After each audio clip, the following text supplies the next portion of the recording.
In this video, we're going over the concepts for Chapter 8, which is titled Introduction to Organic Chemistry, Hydrocarbons. Let's first discuss how the field of organic chemistry came to light. Early scientists struggled to determine what was responsible for the difference between living and non-living organisms. Originally, there was a theory that was called the vital force theory, in which people thought that if a particular substance originated from a living organism, it couldn't be synthesized in the laboratory.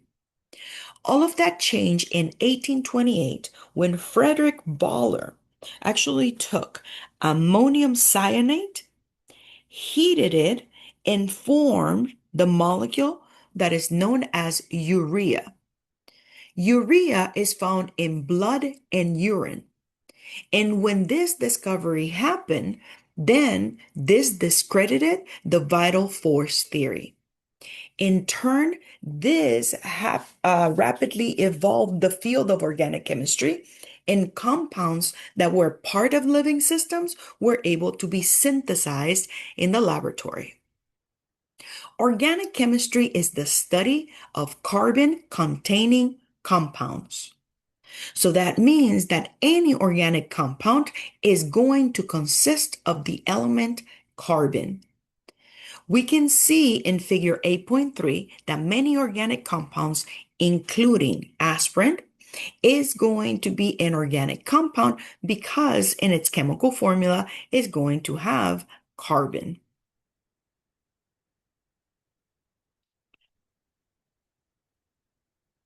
When it comes to the difference between organic compounds and inorganic compounds, we can see the properties of these types of compounds summarized in table 8.1. It is estimated that about 500,000 inorganic compounds have been identified, but more than 9 million organic compounds are known to date. Carbon, since it's the center of organic chemistry, it's going to be combining with other nonmetals in order to make many organic compounds. So that's why we observe that when it comes to organic compounds, many of them have covalent bonding. Since these molecules have covalent bonding, then the forces that are in between the molecules are generally weak. When it comes to the physical state of organic compounds, you can find it as gases, liquids, and solids. When it comes to the flammability of organic compounds, we can see that they're often flammable. They are low soluble in water. This suggests that many organic compounds are not polar. When it comes to conductivity, organic compounds do not conduct electricity. And when it comes to the rate of organic reactions, it is usually slow. We can compare this to the third column, which describes inorganic compounds. But understand that in this chapter, we're going to focus on organic chemistry. Organic molecules have different ways in which they can be represented. And in figure 8.4, we can see the different ways in which these molecules are written. First, in letter A, we have the expanded formula. The expanded formula is similar to what you have learned so far that is called the Lewis structure. In the expanded structural representation of organic molecules, we are going to see all the covalent bonds, and we're going to see all of the atoms in a stretched out form. More often, what we are going to be exploring in this chapter and in the later chapters in organic chemistry is going to be the condensed and the skeletal formula for these structures. The condensed structural representation, which is shown in letter B, this is going to be a structural molecular formula showing the general arrangement of the atoms, but without all the covalent bonds. So if we compared the expanded to the condensed, what we're doing is actually bringing the atoms in. I'm going to use my highlighter tool so you see how this happens. So if we have a carbon with 3 hydrogens, that is going to be written as a CH3. Please note that if this was written as H3C, that is also correct, because this is just representing that there's 3 hydrogens connected to carbon. Next, we have a carbon connected to 2 hydrogens, and that is shown as a CH2. Lastly, we have a carbon bonded to 3 hydrogens, and that is written as a CH3. Additionally, organic molecules can be represented with a skeletal structural representation. This type of representation is showing carbon atoms as points. And then the hydrogens that are bonded to carbon are not going to be illustrated, they're simply assumed. Now, if other atoms are present, like nitrogen, oxygen, chlorine, and so on, meaning things other than carbon and hydrogen, in a skeletal structure, then those atoms will be explicitly shown. We will see an example in the next slide. But for now, our example from letter A and B, we notice that this organic compound has 3 carbons, and each of those carbons have specifically a number of hydrogens. In the skeletal form, all we're doing is, when your writing utensil is touching the paper, that is going to illustrate the first atom. Then, since each of these atoms are tetrahedral, then we go up and represent carbon 2, down represent carbon 3. So that's why you see that there are dots that I actually wrote in to represent the carbon atoms. Understand that those dots are not going to be necessary. If instead of moving up, you move down, meaning you write carbon 1, down carbon 2, up carbon 3, that is also an acceptable illustration for the skeletal formula for this organic compound, that is CH3, CH2, CH3. The most important thing in a skeletal form is that you do not write in the carbons, you do not write in the hydrogens connected to carbon. As I just mentioned, when it comes to atoms other than carbon or carbon connected to hydrogens, those are the only ones that are not shown in skeletal structures. Let's look at the example that we have in figure 8.6. In figure 8.6, we can see that we have in the beginning a carbon with 1, 2, 3 hydrogens. That's why we have a CH3. Then we have a carbon with 1, 2 hydrogens. That's why we have a CH2. Lastly, we have a nitrogen with 1, 2 hydrogens. That's why we have an NH2. In organic chemistry, we rarely put the lone pairs on certain atoms, but understand that the octet of this nitrogen is completed by putting a lone pair. And now you see that the nitrogen has the 8 electrons that is required. So I'm just going to place the lone pair here for nitrogen, and in the skeletal, I'm going to place them there to remind you that nitrogen, its common bonding pattern is going to be a lone pair and then 3 bonds to complete its octet. So when we write the condensed formula for this molecule, we can observe, similar to what we saw before, this carbon has 1, 2, 3 hydrogens. That's why it's a CH3. This carbon has 1, 2 hydrogens. That's why there's a CH2. Lastly, this nitrogen is connected to two hydrogens. Let me change the color of this. This nitrogen has two hydrogens. That's why it is an NH2.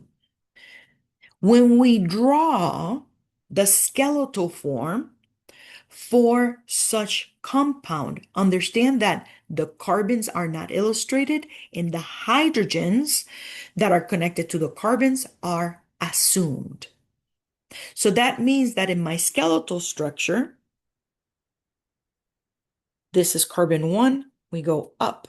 This is carbon 2, down. We have to illustrate the nitrogen. We have to illustrate the hydrogens connected to the nitrogen.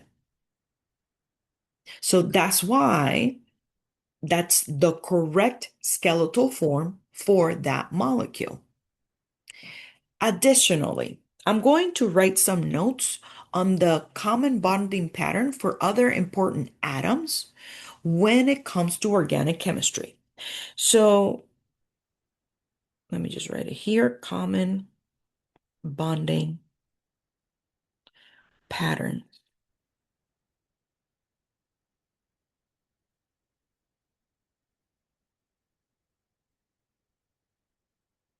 We already observed that nitrogen is going to have 3 lines and a lone pair. The other important one that we need to be aware of is going to be oxygen. In organic chemistry, typically oxygen, we see it with 2 lines, and that's because typically oxygen is going to have 2 lone pairs. So be aware of this when you are doing your homework.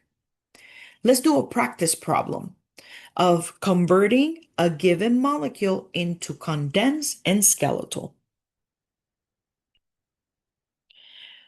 We can see that here we are given a molecule that is called 2-methylpentane. And we are going to draw the condensed formula and the skeletal formula for it. To get started, we are going to do the condensed formula. And in the condensed formula, what we're going to do is, remember, bring the atoms in. So if I write the carbon atoms that I have, so I have 1, 2, 3, 4, 5 carbons. And out of carbon 2, I have an additional carbon. And I'm going to do the same numbering that we have in the molecule on the left. This is 1, 2, 3, 4, 5.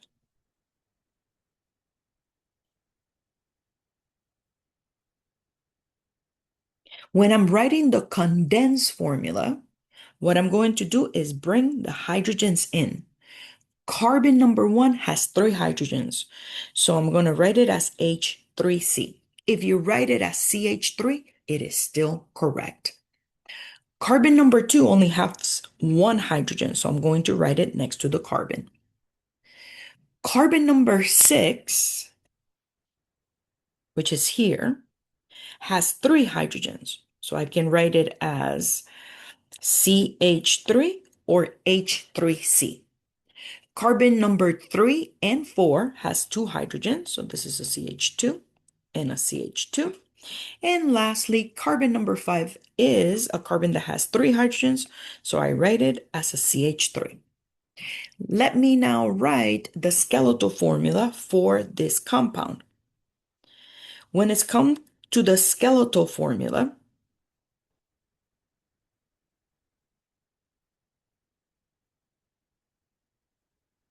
what I have is that I'm first going to write the 5 carbons in a row. So if this is carbon 1, I go up for carbon 2, down for carbon 3, up for carbon 4, down for carbon 5. And each one of the ends and the vertex, so if I use a highlighter, meaning these carbons that I'm highlighting in yellow are these carbons that I have here. Since in carbon 2, I have an additional carbon with 3 hydrogens, and I'm not going to write in the carbon with the hydrogens, remember that that can be represented with a line. And I'm just going to use my highlighter tool to illustrate that this carbon is going to be right there.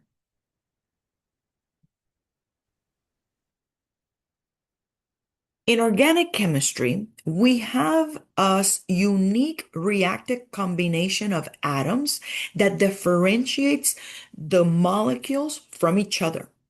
That is known as a functional group. The arrangement of organic compounds into relatively small number of classes simplifies the study of the compounds that are known as organic. To give you an example of a functional group, here we have an organic compound that has a carbon chain connected covalently to an OH. Such molecule is known as an alcohol. We are now going to explore all the functional groups that we're going to learn in this course. First, we are going to learn what are hydrocarbons. Like the name suggests, a hydrocarbon is going to be a family of compounds that contain only carbons and hydrogens in their structure. When it comes to them, we can see in figure 8.7 that the hydrocarbons family have four members. I'm going to zoom in into figure 8.7 so we can look at these functional groups more closely.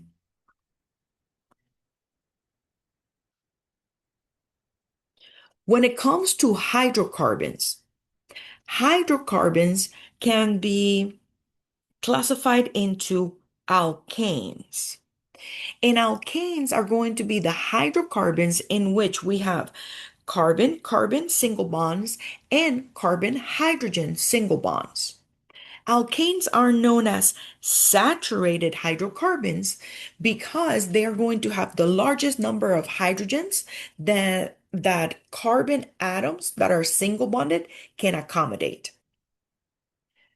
The following functional groups as part of the hydrocarbon family are going to be known as unsaturated hydrocarbons because they're going to have less than the number of carbons that ideally a carbon atom can be attached to.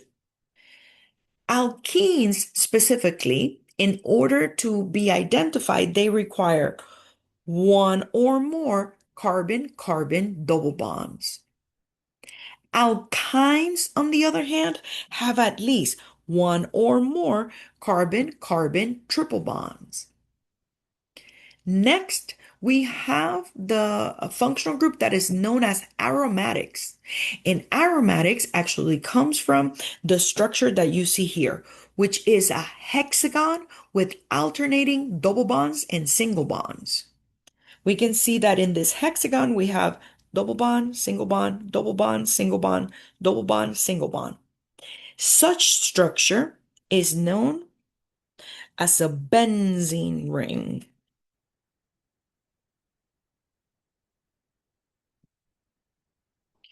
And as you can see, alkenes, alkynes, and aromatics are all known as unsaturated hydrocarbons.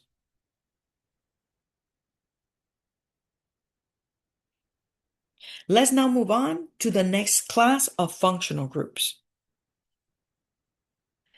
The next family of functional groups are going to be called the heteroatomic atoms. Heteroatomics because these are going to have other elements other than carbons and hydrogens. I'm going to zoom in so we can actually look more closely at the functional groups. You can see that these are summarized in table 8.2.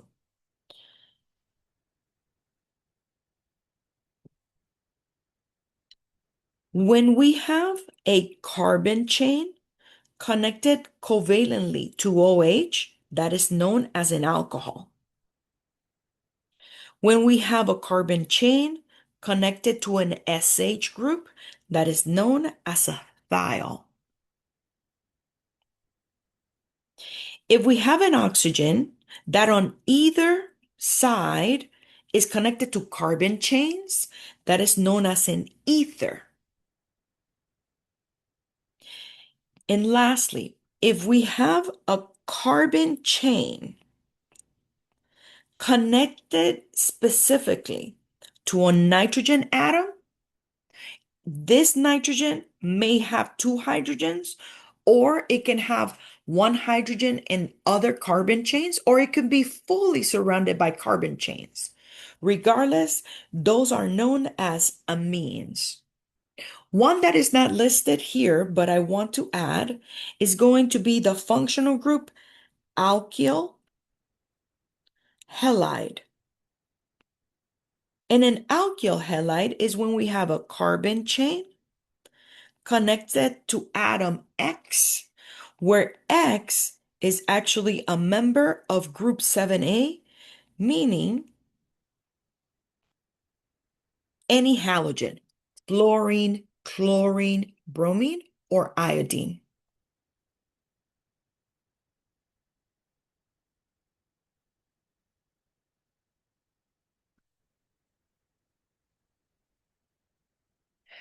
The last functional groups are part of what we know as the carbonyl family, meaning compounds that have a carbonyl group. A carbonyl group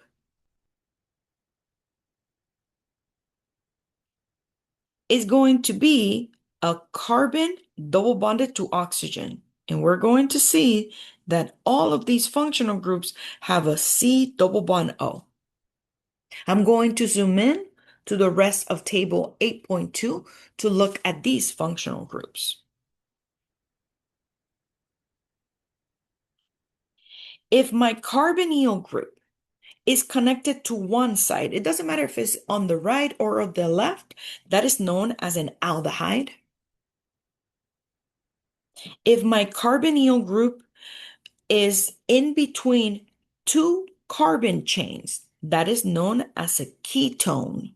Notice that the name ketone does not have the letter Y.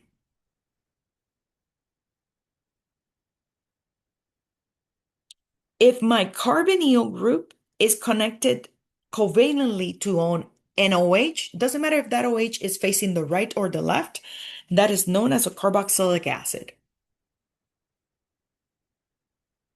If my carbonyl group is directly connected to a single bond oxygen, and that single bond oxygen is connected to carbon, that is known as an ester. And lastly, if we have a carbonyl group connected to a nitrogen, that nitrogen can have two hydrogens, or it can be surrounded by carbons, or it can have an NH, but this may be a carbon chain. The main thing is that the carbonyl group needs to be connected to the nitrogen. That is known as an amide.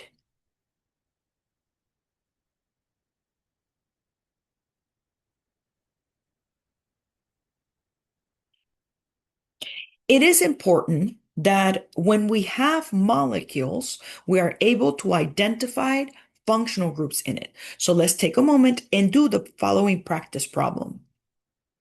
Understand that typically when it comes to exams, I actually circle the areas that I want you to pay attention to.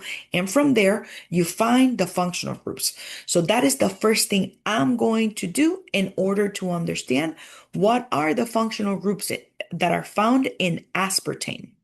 Aspartame is actually an artificial sweetener that can be found in foods and beverages. The functional groups present in this molecule include this one, which is an ester, this one, which is an aromatic, or in other words, a benzene ring.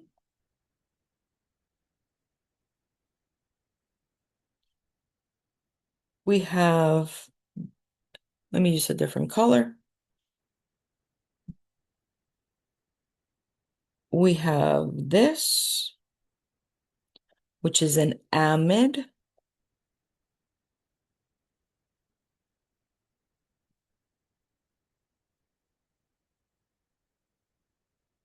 We have this functional group, which is a carbon attached to nitrogen. In this case, the nitrogen is an NH2. That is known as an amine. And lastly, we have a carbonyl group, single bonded or covalently bonded to OH. That is known as a carboxylic acid.